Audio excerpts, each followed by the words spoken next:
Today in this short video, we're gonna learn to make zucchini chips. I feel like that zucchini and summer squash never really stop growing and you always have tons of them and you can only make so much zucchini bread.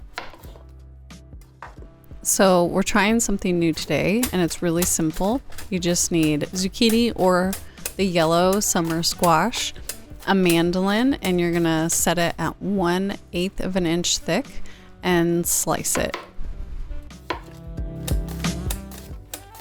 I used about 3 summer squash and then I put 1 teaspoon of salt on them, mixed it up with my hands so the salt covers the whole thing, and then 1 teaspoon of dill.